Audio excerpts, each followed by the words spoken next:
మోంటూ కోతి ఐరన్ ట్యాంగ్. ఒకరోజు ల్యాంపీ ఎలుగుబంటి మాయావి వృక్షాన్ని చూడ్డానికి నల్లకొండల దగ్గరికి వెళ్తున్నాడు. దారిలో అతనికి అల్లరిగా తిరుగుతున్న మోంటూ కోతి కనిపించింది. తను కూడా అతనితో కలిసి వెళ్ళాడు. ఇద్దరూ మాయావి వృక్షం దగ్గరికి చేరుకున్నారు. అది వాళ్ళని చూసి చాలా సంతోషించింది. ఇంకా ముగ్గురు కలిసి మాట్లాడుకుంటున్నారు. అరే మాయావి వృక్షం, నీకు కాసిన పళ్ళన్నీ చూడటానికి ఎర్రగా కమ్మగా అనిపిస్తున్నాయి. కానీ ఈ ఒక్క యాపిల్ మాత్రం ఎందుకని నల్లగా ఉంది? నేనెప్పుడు ఇటువంటి యాపిల్ని చూడలేదు. అయ్యయ్యో, నల్ల యాపిల్ కాసిందా? నువ్వు ఈ విషయం నాకు చెప్పి చాలా మంచి పని చేసావు. పొరపాటున ఎవరైనా దీన్ని తిని ఉంటే చాలా ఘోరం జరిగిపోయేది. ఘోరం జరిగిపోయేదా అంటే ఎన్ను అనేది? ఇది దరిద్రమైన నల్ల యాపిల్. ఇది నా కొమ్మలకి 5 సంవత్సరాలకు ఒకసారి కాస్తుంది. దీనివల్ల వచ్చే నష్టం ఏంటంటే ఎవరైతే ఈ నల్ల యాపిల్ ని తింటారో వాళ్ళ నాలుక దరిద్రంగా మారిపోతుంది. అప్పుడు వాళ్ళు నోటితో ఏదైనా చెడు మాట మాట్లాడితే అది నిజమైపోతుంది. అలా అయితే ఈ పండు చాలా ప్రమాదకరం అన్నమాట. అవును, సరిగ్గా చెప్పావు. నువ్వు ఈ పండుని కోసుకెళ్లి దాన్ని చెరువులో పడేసేయ్, సరేనా? ఈ మాట విని మోంటూ కోతి వెంటనే మాయావి వృక్షం పైకి ఎక్కేశాడు. ఇంకా ఆ నల్ల యాపిల్ని తింటూ ఆడుకోవడం మొదలుపెట్టాడు. వద్దు మోంటూ, ఆ పండును తినకు. నేను దీన్ని తప్పకుండా తింటాను. అడవిలో ఉన్న జంతువుల్ని భయపెట్టాలి అంటే దీనికన్నా మంచి మార్గం ఇంకొకటి లేనే లేదు. అలా అని ల్యాంపీ ఎలుగుబంటికి చెప్పి తను త్వరగా యాపిల్ ని తినేశాడు. తన నాలుక బాగా నల్లగా మారిపోయింది. ఇంకా తను సంతోషంగా తిరిగి అడవిలోకి వెళ్ళిపోయాడు.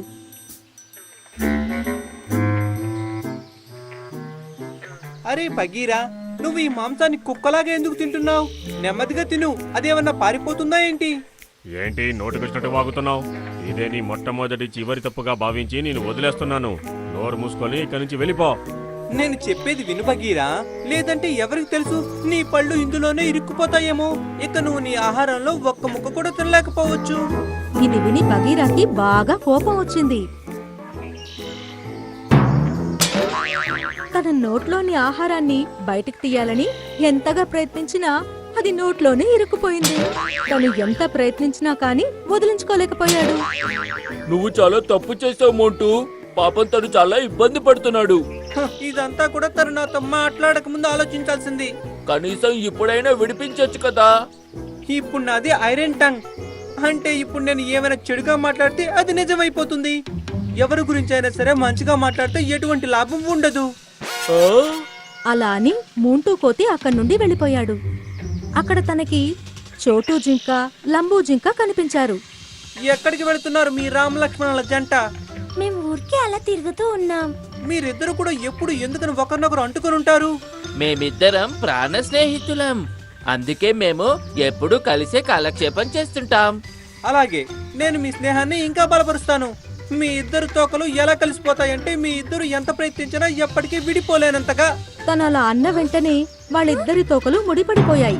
ఇంకా వాళ్ళకి నొప్పి పుట్టడం మొదలయ్యింది. అరే అరే, ఏమైంది చోటు? నీ తోకని కొంచెం విడిపించు.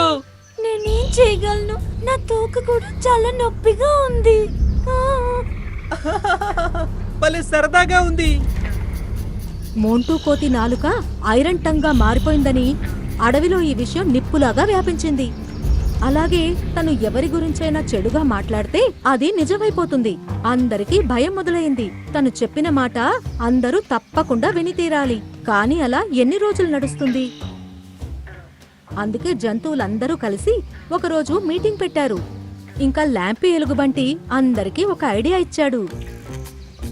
జంతువులందరూ సాయంత్రం పూట చెరువు దగ్గర ఒక ఆట ఆడడం మొదలుపెట్టారు. ల్యాంపీ ఎలుగుబంటి గాల్లోకి చీటీలు వేశాడు. ఇక ఇప్పుడు నా వంతు. అప్పుడది అందులోంచి ఒక చీటీ తీసి చదవడం మొదలుపెట్టింది. జాగ్రత్తగా చూడండి, నేను నా వెనక కాళ్ళ మీద నిలబడి అందరికీ తిరిగి చూపిస్తాను. అయితే నువ్వు వెంటనే ఈ టాస్క్ ని పూర్తి చెయ్యాలి. ఈ మాట విని ఏనుగు తన వెనక కాళ్ల మీద నిలబడింది. ఇంకా అందరికీ 2 కాళ్ల మీద తిరిగి చూపించడం మొదలుపెట్టింది. ఇది చూసి అందరూ సంతోషించి చప్పట్లు కొట్టారు. ఇక్కడ ఏం జరుగుతుందో ఎవరైనా నాకు చెప్తారా? మేమందరము గేమ్ ఆడుకుంటున్నాం మోంటూ మహారాజా. ఏంటా గేమ్? ఈ గేమ్ లో మా దగ్గర కొన్ని చీటీలుంటాయి. ఈ చీటీల్లో ఏదో ఒక టాస్క్ రాసి ఉంటుంది. ఎవరికి ఛాన్స్ వస్తుందో వాళ్ళు ఒక చీటీని తీయాలి. ఆ చీటీలో ఏదైతే టాస్క్ రాసి ఉంటుందో అది వాళ్ళు పూర్తి చేయాల్సి ఉంటుంది. ఓహో, అయితే సరే, నేను కూడా ఈ గేమ్ ఆడతాను. అందులో ఏ టాస్క్ రాసున్నా మీరు తప్పకుండా పూర్తి చేయాలి. ఈ రూల్స్ అన్ని కూడా మీకోసం. నేనైతే ముందు టాస్క్ ను బాగా చదువుతాను. దాని తర్వాత ఒకవేళ నాకు చెయ్యాలి అనిపిస్తే చేస్తాను, లేదంటే మీలోనే ఎవరో ఒకరు ఆ టాస్క్ ను పూర్తి చేయాలి.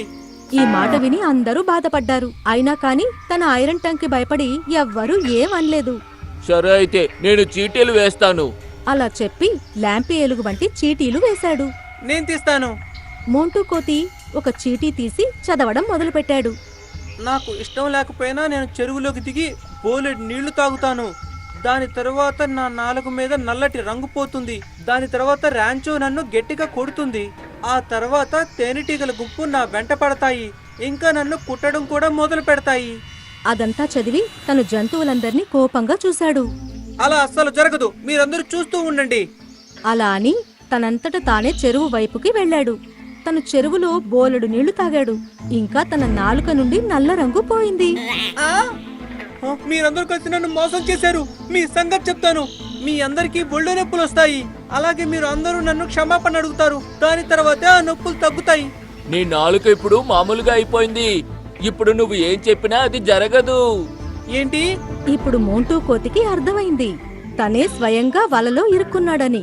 మరోవైపు ర్యాంచో తన మీదకి దూసుకురావడం మోంటూ చూసి భయపడ్డాడు. అరే వద్దు, ర్యాంచో కొమ్ములతో తనని కొట్టగానే తను గాల్లోకి ఎగిరి వెళ్లి చెట్టుకి కొట్టుకున్నాడు. ఆ చెట్టుకున్న తేనెటీగల తట్ట నుండి తేనెటీగలు గుంపుగా బయటికొచ్చాయి. ఇంకా తనని కుట్టడం మొదలుపెట్టాయి. కాపాడండి, మీరందరూ కలిసి నన్ను మోసం చేశారు. తను అక్కడి నుండి తప్పించుకుని పారిపోయాడు. కాపాడండి, నన్ను ఎవరైనా కాపాడండి, కాపాడండి. తేనెటీగల గుంపు కూడా తనను తరుముకుంటూ వెళ్ళాయి. ఇది చూసి అక్కడున్న జంతువులన్నీ చాలా సంతోషించాయి. మోంటూ కోతి ఐరన్ టంగ్ నుండి వాళ్ళకి విముక్తి దొరికింది. దీన్నే అంటారు ఎవరు తీసుకున్న గోతులో వాళ్ళే పడడం అని.